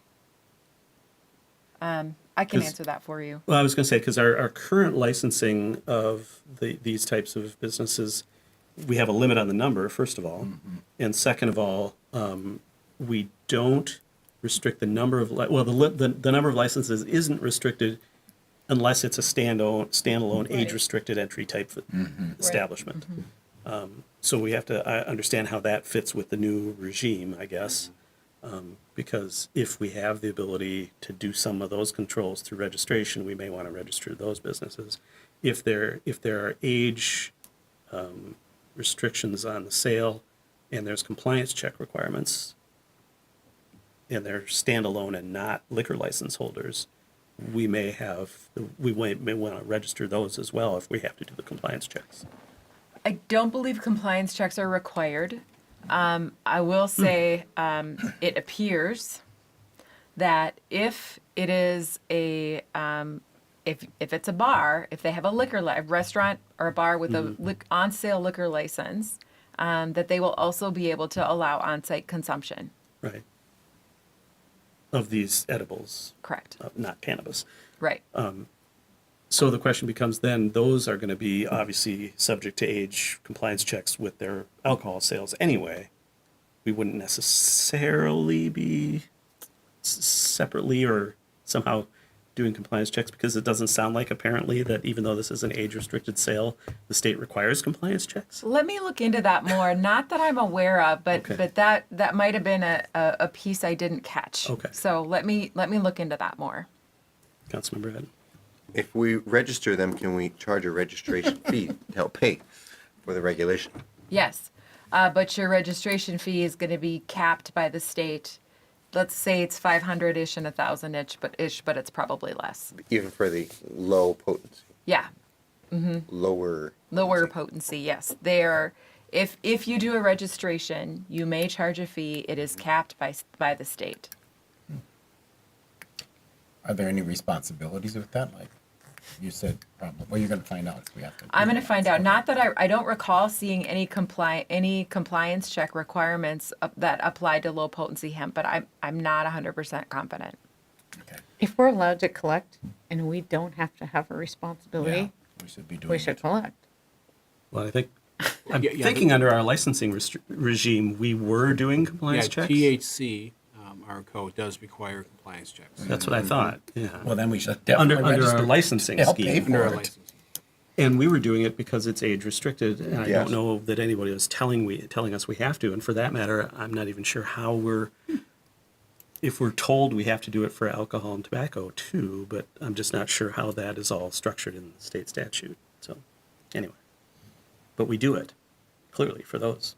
Yeah. So many eyes going. So maybe for the lower potency hemp edibles, we can write you something similar to what you currently have. Yes. I'll fill in the information I'm missing and we could go from there. Right. It would seem to me that if we can register them and we can do compliance checks or should do compliance checks, then we want to do the registration. I mean, Yes. if it's just registration for the sake of registration, I guess I get the point about collecting a fee, but normally the fee is supposed to cover your cost of doing the registration. So It needs to we connect. shouldn't be applying Yes. it towards the cost of compliance checks for other types of businesses or something. What I will say is the low potency hemp edible, the language in the statute around low potency hemp edibles is far less specific and therefore less limiting than the other, than the cannabis. So we think you have more authority to regulate low potency hemp edibles than cannabis. Okay. So then it sounds like we should draft something with respect to registration and compliance checks with those. Okay. No, no question. Other than why?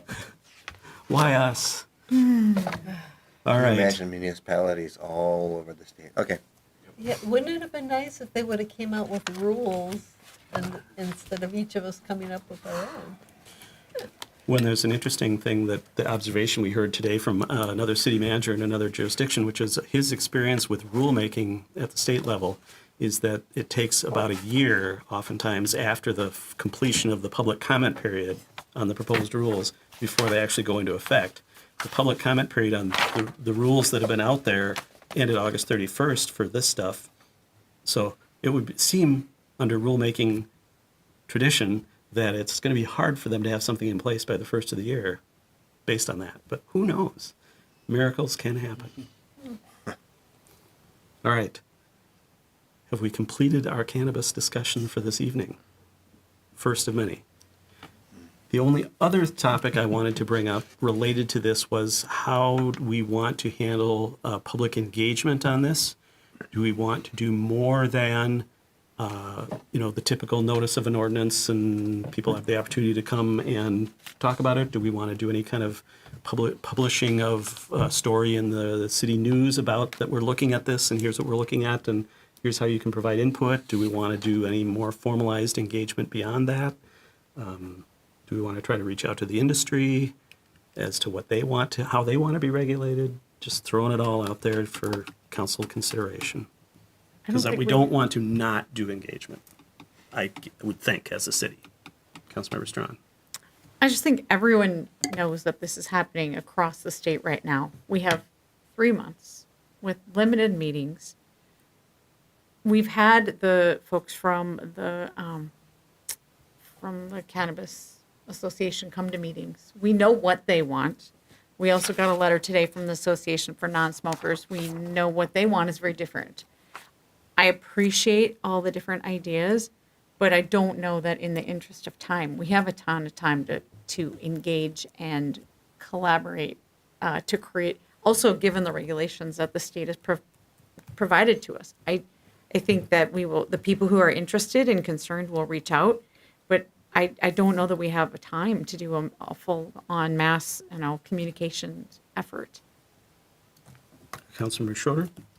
I would agree with that, with knowing as we move forward, we can always update and change things.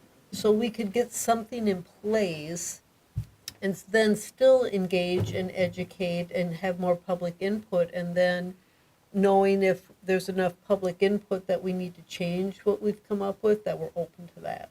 But I do think we need to get something in place because we don't have a lot of time. I did want to check in terms of the timing of the next city news. Is that something that even would work to get in there, or I know we just had one come out? Yeah, we'd have one more. We have to have something by the end of, probably by the end of September. So conceivably, there could be an article that just says the council's considering cannabis regulations. Here's kind of a general discussion of what some of our options are, Point them to the webpage. and yeah, exactly. When would that come out, though? That would come out November 1st. November 1st. Okay, so 3 meetings. budget? Not sure I can get there. Better than zero. Yeah, it's probably, I mean, to make sure folks are aware of it.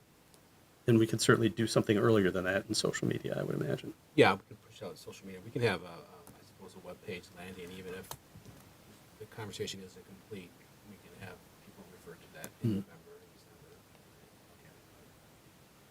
I think we should do something, even though I agree with Councilmember Strong, we need to get this through. That's number one. But I think we should do some outreach so that people don't like it if they feel like we did something in secret. So Right. whatever we can do, we should do. But we can also tell them we're under a timeline here, and people understand that January 1st is coming quickly. All right? I did want to make sure we talked about that. All right, thank you, everyone. Do we have anything else on our agenda? Oh, yeah. So we have, and again, thanks to staff and our attorney for all the work that they've done on this. Next on our agenda, we have consideration of appointments to the Equity and Inclusion Commission. This is a brand-new commission being formed by the city and needs to be populated with commissioners. We have, I think it was 11 or thereabouts total applicants, and we conducted interviews with most of them, and then had the opportunity to reach out to connect with the ones that weren't able to be interviewed. We have the information in the packet as to that. I did provide a memo just to kind of give an outline to the way we could think about the initial terms, depending on exactly how many members we put in there. And that we may come to some pretty quick consensus on that conceivably, but I just wanted to put the options out there on a piece of paper for people to consider. So we had a number of applicants, and we have to make some decisions. I think the first decision probably is whether we want to try to populate the full 7 members under the code or something less than that, and then how we want to break down the terms within the restrictions we have in our code to do that. So I'll kind of put it out there for the council. Councilmember Atten. I would be in favor of having a 5-member commission at this point, looking at the kind of the supermajority support that we have for those members, leaving room for an appointment process in February, March of next year to fill that out, ensuring that we try to get more folks who fit the scope that we've tried to outline for the members of that group. I'd second it. Is that where council wants to go, about 5? I would do 6 since there's one that was 3, and that would be a majority of the council that would have added that one in. All right. I don't know, was that a motion? I heard a second, but I don't know that I heard a motion. I'll make it a motion, 5. Okay. All right. Then we have a motion from Councilmember Atten and a second from Councilmember Schroeder to do 5. Discussion on that motion. Councilmember Atten as the maker, anything to add to your comments that you made to this point?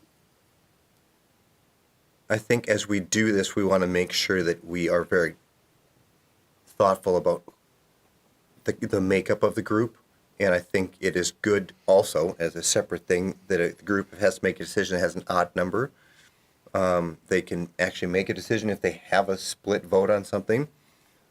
6 can end up in a tie. I don't know how school boards do that, but all right, so I think functionally it also might work better, but those are my things for now. All right. As the seconder, Councilmember Schroeder. You know, and after I looked at the numbers, I was thinking how important it is that the council is all on the same page, as close as we can be to who we're appointing to this, because we've put a lot of work in this commission. You know, worked on for a couple of years, and Just a little bit of time. a lot of time. And so I guess that that's where I decided it made more sense to have 4 or 5 of us agree and not just 3. I mean, so I am comfortable with trying to get that more of us on board with this. And 5, I also agree with having an odd number, makes sense to me. And then it also gives us more space to find 2 people that will really fit what we're trying to do with this commission that we're looking for. It gives us more time on that side. So I guess that's where I came around to it. Because, I was one of the people who voted for that one person with the 3, so I guess I'd be comfortable backing away from that and just go with the 5. Right, other discussion? And I would say it would be in order if one wanted to move an amendment to go to 6, that would be in order to do, subject to a second and a vote. But Councilmember Strawn? I'm also in support of moving forward with 5, and I also was in support of the person who obtained 3, but the gender balance would be off then, and I think it's important that we look at all different forms of diversity, and so I wanted to make sure that we didn't start off, there'll be times when we won't have an opportunity to make, there'll only be 2 people and one of them is going to be the choice, but we have this opportunity right now to try to balance things as much as possible, and given that, I felt like the top 5, we were pretty strongly supportive of the top 5 people, and so I feel comfortable moving forward with 5. Well, as the third person who voted for the third, I will rescind that then. The other logic I would put into that is we do our full, this is an off time in the year, so we hopefully would have more applicants and more attention paid to commissions in January, February, March. So we'd probably get a larger pool and maybe a little more advertisement and a little more in the city news, so there might be more applicants. Potentially, yes. And we could actually perhaps get a wider voice represented. Okay. So we've got the motion before us to appoint 5 to start this commission. If there's no further discussion, all those in favor signify by saying aye. Aye. Aye. Opposed? That passes unanimously. Then the question is, do we go 2-2-1 or Right. 2-1-2, basically, I guess is what it is. Councilmember. I have a question first. Are these like a 3-year term? Are we doing the approximately 6 months between now and that plus 3 years? Is that correct? Yeah. So it's really 3.5 years? just gonna Everything is say, just that extra half yeah. year? I think the Sorry. idea that when we had the last conversation with staff about these appointments and this timing was that it would be a 3-year plus X months, so it would be through the 31st of March of year X, and we can be clearer about that. So it would be 1 year would be through 3/31/26. 2 would be through 3/31/27, and 3 years would be through 3/31/28. I probably didn't even have to write that down as I was saying it, but anyway, now it's there. Does that make sense to the council? All right, and I'm assuming we're not violating our own ordinance by doing that. Right. Councilmember Etten, thoughts? I think a 2-2-1 works for me. That the 2 that we're questioning would be that 2-year, but theoretically those people could serve the longest. And for me, I would appoint, looking at gender balance and some other things, I would appoint those folks who could be there longest for that 2 for 2 years plus the 3 terms, the other 2 terms plus that 1-year person as our 5 people that we got 5 votes for. There were a lot of numbers in there. So 2-2-1. All right, so we have 3 That's people. all I should say. Yeah, Stop. 3 people have 5 tallies, Yes. and 2 people have 4 tallies. Yes. So how are you thinking of breaking that down? So for going from the top and thinking about people who received 4 votes, I would have Ms. Scoover and Ms. LaGrange there. For the next one down, For which length of term? for a 3-year term, 3. standard 3-year term. Okay. Theoretically, those people can serve the least, but who knows how this will work out. The next group could serve the longest, and I would put Alfred Chen and Gabrielle Philip Crawford there, again, looking at that balance piece a little bit. Right. And then the next longest that someone could do, I would put Prajwal Vimareddy. All right. Is that a motion? That's a motion. Second. All right. Motion by Councilmember Ratten, seconded by Councilmember Strawn on the appointments as outlined. And just to be clear, that was Ms. LaGrange and Ms. Schuver for the 3-year term. Yes. That was Mr. Chan and Ms. Philippe Crawford for the 2-year term, Yes. and the other person, Mr. Vemeretti, Vemeretti. for the 1-year term. Yeah. Just to make sure everybody's clear on that. Thank you. All right. With that, we have the motion before us. Discussion on the motion. Anything to add, Councilmember Etten? I tried to, as I thought through that, I said, who had the 5 votes and who could then serve the longest? Who knows if that works out that way in the end? But that was the logic in that, who had the complete unanimous support and put it in the longest, potentially. And Councilmember Strawn, discussion on the motion? Nothing further. All right. Other discussion? All right. With that, we have the motion before us to make those appointments as outlined. If there's no further discussion, all those in favor signify by saying aye. Aye. Aye opposed. That passes unanimously. And we have our initial 5 members of the EIC, or Equity and Inclusion Commission. Congratulations to all those appointments.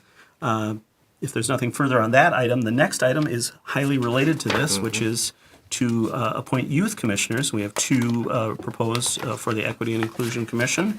I don't know, Mr. Trudgeon, if you had anything by way of staff introduction as to these individuals? No, I do not. I would note that both of them have received parental consent to vote. All right. So we've got the 2 recommended appointments as outlined. Is there a motion? So moved. Second. It's been moved by Councilmember Strawn, seconded by Councilmember Groff to make those youth commissioner appointments as outlined. A discussion on the motion as the maker of the motion, Councilmember Strawn. No, I'm excited if we're going to bring in a less than 5, or less than 7, that these young folks get to be part of the process right from the get-go too. All right. As the seconder, Councilmember Groff. I think it's important to have their opinions stated and added to our discussions. All right. Other discussion on the motion? Agreed. I think we appreciate their enthusiasm and interest in participating and look forward to what they can provide in terms of that, working on the commission. With that, we've got the motion before us to appoint those 2 individuals to the Equity and Inclusion Commission as youth commissioners. If there's no further discussion, all those in favor signify by saying aye. Aye. Opposed? That passes unanimously. Those appointments are made. Congratulations to everybody. And we look forward to the work of this commission going forward and hearing more about that as we have the opportunity for joint meetings in the next year and things of that sort. With that, that brings us to the end of our business items because item 7D was pulled off the agenda. That then brings us to consideration of city council minutes. We've got 2 sets of minutes. One from our August 19th, I believe that was the special council meeting to canvass the election, and then also our August 21st council meeting, or it's the other way around. By the way, The other way around. It's the other way around. All right. With that, do we have a motion, or are there any changes or corrections to either of those sets of minutes, or a motion to approve one or both? I move to approve both. second. That can happen. Wayne Groff approves, Jason Etten seconds to approve both sets of minutes. Discussion on that motion. Hearing none, all those in favor signify by saying aye. Aye. Opposed? That passes unanimously. Those items are approved. And that brings us then to the consent agenda. Mr. Trudgeon, can you give us a brief rundown of those items? Thank you, Mr. Mayor. Agenda item 10A approves payments in the amount of $2,012,505.44. Item 10B approves a temporary liquor license to the New Life Presbyterian Church for an event to be held on October 4th, 2024. Agenda item 10C approves several expenditures for the Public Works Department, including the replacement of lighting for 5 poles in the City Hall parking lot and pathway, extension of a storm sewer pipe in anticipation of a sewer lift station, as well as other drainage improvements, and the purchase of a replacement plow truck and necessary equipment to put on the chassis to replace a 2013 vehicle. Item 10D approves the 2025 insurance benefit renewals and the city cafeteria benefit contribution for city employees. The overall rate increase was 12% in 2025, and the employees will be covering 7% of the increase, and the city budget will be covering 5% of the increase. Item 10E approves the issuance of a short-term rental license for 1901 Shady Beach Avenue. Agenda item 10F approves the issuance of a short-term rental license for 1277 Garden Avenue. Item 10F approves entering into professional services agreement with SEH to design a new meter and meter vault size for the joint water main project with Arden Hills. Agenda item 10H approves a resolution ratifying the labor agreement between the City of Roseville and the Law Enforcement Labor Services Local 478, which represents the Roseville Police, Deputy Police Chief. terms of this agreement, which includes a pay increase to align with the market, is contained in the tentative agreement as documented in attachment 1. And finally, agenda item 10I approves the resolution ratifying the labor agreement between the City of Roseville and the Law Enforcement Labor Services Local 431 that represents the Roseville Police Lieutenants. The terms of the agreement, which includes a pay increase to align with the market, is contained in the tentative agreement document included as attachment 1. And that is the consent agenda. All right, thank you, Mr. Trudgeon. And just a note, I think the two short-term rental licenses are both renewals. Renewals, Not yes. new issuances. Okay, thank you. With that, is there a motion to approve the consent items? So moved. Second. All right, it's been moved by Councilmember Atten, seconded by Councilmember Strawn to approve those items. Discussion on the motion? The only thing I would note is these are a couple of law enforcement labor contracts, and I appreciate our long history of good relations with our various bargaining units in law enforcement in Roseville, and I think that's a testament to the culture that was mentioned earlier in the discussion of the donation. So I wanted to highlight that and thank again everybody on both sides for working so constructively together over the years. With that, we have the motion to approve those items and the consent agenda before us. If there's no further discussion, all those in favor signify by saying aye. Aye. Opposed? That passes unanimously. Those items are approved. Finally, future agenda review. Oh, Excuse me, Mayor, I went back to the minutes for this Wednesday, August 21, and it shows who's present. There were 2 council members that weren't present, and they're showing us present in Oh. the minutes. okay. So it's a technical change. We should Yes. fix that on Yes. the August Sorry, 21st. Dan, No, I but- appreciate Yeah, that. that was the special. Yeah, that's. Yep, what I mean. that was the special meeting for the interviews. Yes, so All right. two council members weren't present, and they show them present. All right. And those were council members Schroeder and Strawn. Yep, thank All right. you. Thank you for Thanks. pointing that out. We zipped right through those minutes very quickly. I was thinking it was the election results, but Right. it wasn't. I think we're all there for that one. Mr. Trudgeon, could you give us a brief rundown of the future agenda items here? All right, so we have a pretty full slide. You have some more meetings coming up here. So September 16th, next Monday, we'll start off from the EDA meeting to look at the preliminary EDA levy and budget and have the EDA make the recommendation to the full council. Also, consider entering into the professional service agreement with Stantec regarding the housing needs study. Stantec will be here to talk a little bit more about their study, so we'll be able to ask some questions of them. At the regular meeting, which will be a work session, we'll have the Finance Commission recommendation on the city budget, as well as the Park and Recreation Commission coming for a joint meeting. On the 23rd, the main item we have is the adopt the preliminary city budget and levy. That's the not to exceed amount. On the 25th, there is a strategic planning meeting with the council. That's a focus group from 4 to 6:30 p.m. I would note in talking to the consultant, I was originally intending to be there, but she thought it'd be best if it was just the council. Okay. Do that. October 7th, we'll have the awarding of the recycling contract and award of the recycling cart contract related, depending on what bid we take. And then also consideration of various right-of-way vacations. This is round number 4. I think it's just a couple of them, and I don't know much details about them, but I know we spent a lot of time with the task force. So, we'll see. October 11th is the joint meeting with department heads and city council for our first round of strategic planning. That'll be 1 to 5 p.m. in the Willow Room. I should mention the other meeting will be in the Willow Room as well. And then October 14th, our tentative schedule is to receive Ramsey County Commissioner Mary Jo McGuire's presentation and talking about some very specific issues. This is a new item, this next one, that will provide some background information prior to the meeting. Police Department wants to start looking at how they're organized. It's not necessarily a staffing study, a staffing count, although that potentially could be a part about it.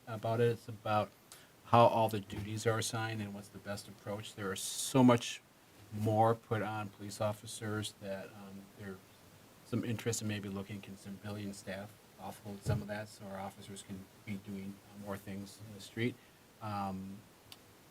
It's a conversation. I'm not sure if that's where we end up going, but we'll provide some additional background on that. And then we hope to receive the utility rate study from Ellers to start looking at that as we gear into November for our utility rates. And that is what I have for now. All right, thank you, Mr. Trudgeon. Are there questions on the future agenda items or councilmember-initiated items for future agendas? No. Any liaison reports or announcements from council members? Councilmember Strawn. I just wanted to mention I went to the Environmental Action Climate event last week, which is loosely affiliated with the Ramsey County League of Local Governments and the CLAW, which Robin probably knows the acronym for. But I was alone because Noelle Buchan was unable to attend, but she received very high kudos from her cohorts and the amazing things that she's doing. So it was nice to hear how well we were doing, but the list of things that we could be doing on our environmental action is endless. And so we have our work in place as long as we choose to accept it. But there's a lot of things that I hopefully will move forward and see if there's additional items that we can kind of pick off a little bit at a time and see what we can do to improve our environment. All right. Other announcements or communications? Don't we have an event coming up on Friday for the parks? Fundraising event, Tapton and Yes. Court at the Yes. Oval, yes. Yes. I understand you can actually still get tickets, I think. It's a great time. I Great hear. cause. I hear it is, and it is a very good cause. All right, with that, then the only item before us is adjournment. So moved. I'll It's second. been moved by, all right, Councilmember Schroeder, second by Councilmember Groff to adjourn. No discussion on a motion to adjourn. All those in favor signify by saying aye. Aye. Opposed? That passes unanimously, and we are adjourned at exactly 8 PM. Thank you, everyone.